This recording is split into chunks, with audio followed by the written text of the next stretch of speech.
नमस्कार दोस्तों, स्वागत है आप सभी का। पिछली क्लास में हमने रासायनिक अभिक्रिया के बारे में पढ़ा था। इस क्लास में हम बात करेंगे रासायनिक समीकरण के बारे में। तो किसे कहेंगे रासायनिक समीकरण? देखिए, रासायनिक अभिक्रिया रासायनिक समीकरण द्वारा निरूपित की जाती है। जो हमने रासायनिक अभिक्रिया पढ़ी थी, जैसे कहें कि अम्ल की जिंक से अभिक्रिया, अम्ल प्लस जिंक, तो ये एक रासायनिक अभिक्रिया है। इस रासायनिक अभिक्रिया को हम रासायनिक समीकरण के रूप में निरूपित करते हैं। तो क्या होती है रासायनिक समीकरण?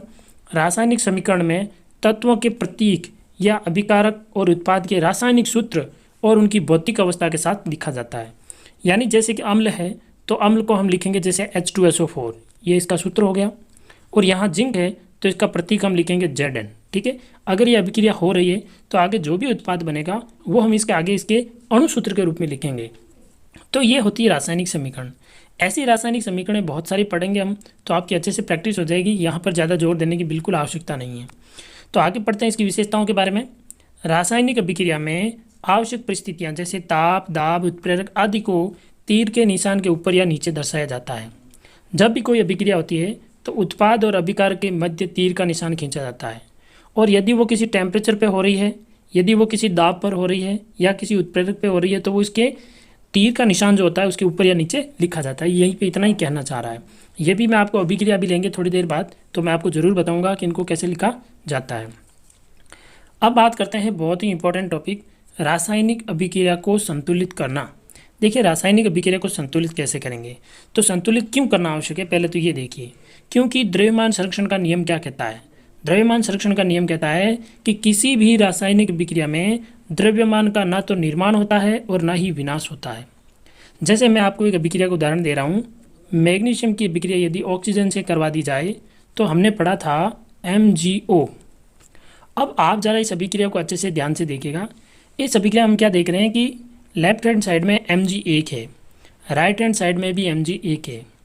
लेफ्ट हैंड साइड में ऑक्सीजन 2 है लेकिन राइट हैंड साइड में ऑक्सीजन 1 है। तो क्या हुआ, यहाँ से कोई एक ऑक्सीजन गायब हो गया या फिर एक ऑक्सीजन का विनाश हो गया? नहीं, ऐसा बिल्कुल नहीं होता है। न तो परमाणुओं का विनाश होता है, न ही नए परमाणु का निर्माण होता है। तो फिर इसके लिए हमें क्या करना पड़ता है? संतुलित करना पड़ता है अभिक्रिया को। कैसे संतुलित करेंगे अभिक्रिया को? देखिए, संतुलित करने के लिए हमारे पास में एक मेथड है और उस मेथड का नाम है hit and trial method. Very important line, आप इसको ध्यान में रखेंगे। Hit and trial method. अभिक्रिया को संतुलित करने के कौन सा मेथड काम में लिया जाता है? Hit and trial method. तो कैसे संतुलित करेंगे अभिक्रिया को, आइए बात करते हैं इसको। पहला चरण क्या कह रहा है कि रासायनिक समीकरण को लिखिए और प्रत्येक सूत्र के चारों ओर बॉक्स बना लीजिए। तो हमने एक अभिक्रिया करवाई है Fe लोहे की H2O जल से, तो यहाँ पर बना Fe2O3। ये Fe2O3 बन रहा है, ये यहाँ पर मिसप्रिंट है। आप यहाँ पर लिखोगे Fe3O4, ठीक है, Fe3O4 लिखेंगे और हाइड्रोजन। तो हमने क्या किया, देखिए Fe के ऊपर एक बॉक्स बना लिया, हाइड्रोजन के ऊपर भी बॉक्स बना लिया, और यहाँ जो ये प्रोडक्ट बना इसके ऊपर भी हमने बॉक्स बना लिया और इसके ऊपर भी बॉक्स बना लिया। पहला चरण पूरा हो गया। दूसरा चरण क्या कह रहा है?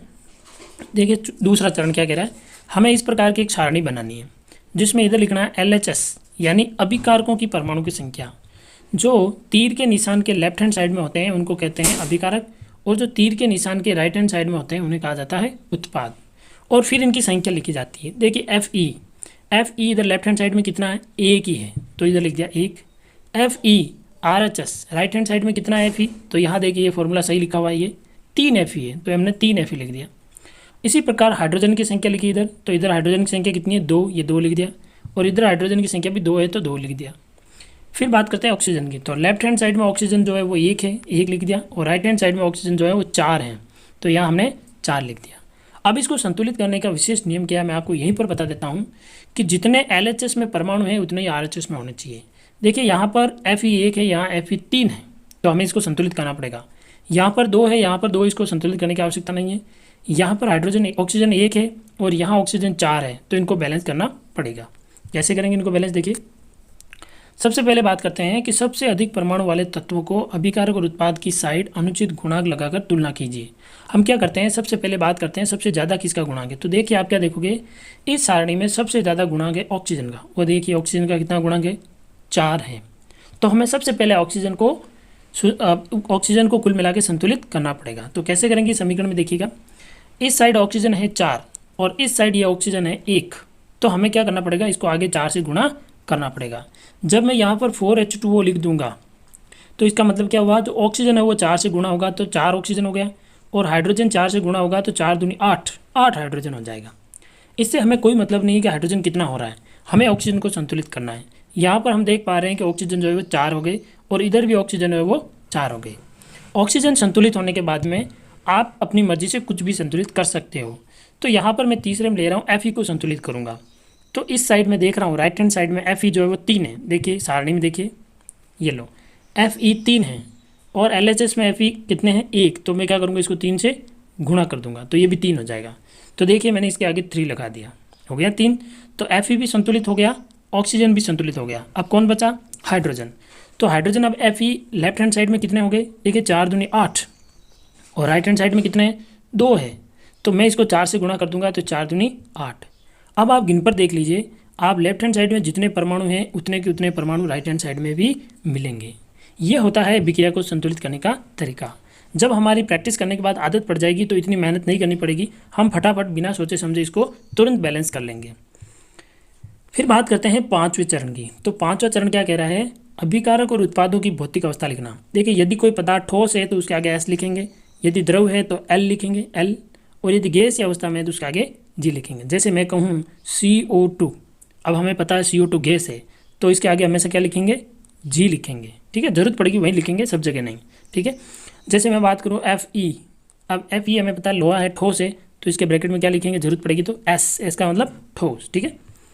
इसके अलावा जैसे उदाहरण दिया हुआ देखिए, Fe की H2O से अभिक्रिया करवाई थी अभी हमने, तो Fe के आगे S लगाया है, क्यों, क्योंकि ये ठोस है। H2O के आगे G लगाया हुआ है, हालांकि यहाँ L होना चाहिए क्योंकि ये लिक्विड है, ठीक है, जल लिक्विड है L, तो यहाँ पर L आ जाएगा। और Fe2O3 है, ये सॉलिड है तो इसके आगे S आएगा, और हाइड्रोजन जो गैस है उसके आगे G लगाया हुआ है।